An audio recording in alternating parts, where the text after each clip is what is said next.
இன்னைக்கு ஒரு ஃபேமஸான அம்மன் கோயிலுக்கு போயிருந்தேன். அங்க ரொம்ப வித்தியாசமா ஒரு சில சிலைகளை பார்த்திருந்தேன். இப்படி வேற எந்த கோயிலுமே சிலைகளை பார்த்ததுல ரொம்ப வித்தியாசமா இருந்தது.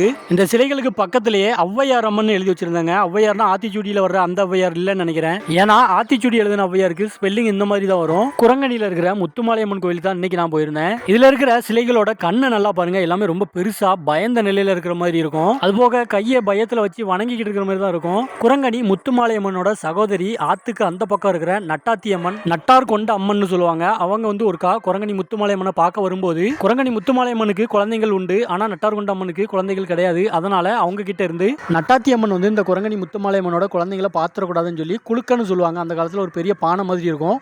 அதுல வந்து நெல்லுலாம் போட்டு வச்சிருப்பாங்க. அந்த இடத்துக்குள்ள குழந்தைகளை மறைச்சு வச்சிருப்பாங்க. அது நட்டாத்தி அம்மனுக்கு தெரிய வந்துடும். அதனால நட்டாத்தி அம்மன் சாபம் விட்டுட்டு போயிடுவாங்க. அந்த குழந்தைங்களாம் அப்படியே இருக்கும் அப்படின்ட்டு. அதுக்கப்புறமா நட்டாத்தி அம்மன் ஆத்துக்கு அந்த பக்கம் நான் வரவே மாட்டேன்னு சொல்லிட்டு ஆத்துக்கு இந்த பக்கம் நட்டாத்தி அம்மன் கோயிலும் அந்த பக்கத்துல முத்துமாலை அம்மன் கோயிலும் இருக்கும்.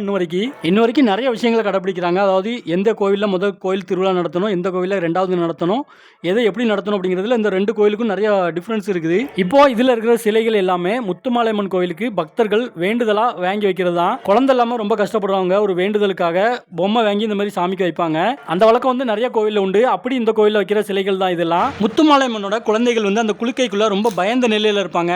அதனால தான் இந்த கோவிலில் குழந்தைக்காக வேண்டவங்க இந்த மாதிரி பயந்த நிலையில் பொம்மையை வாங்கி வைக்கிறாங்க. அது போக இங்கே கொலக்கட்டை வைக்கிறதும் இந்த ஔவையார் அம்மன் கரெக்டாக ஔவையார் அம்மன் ஒரு சாமி இருப்பாங்க. அந்த சன்னதியில் தான் கரெக்டாக வைப்பாங்க.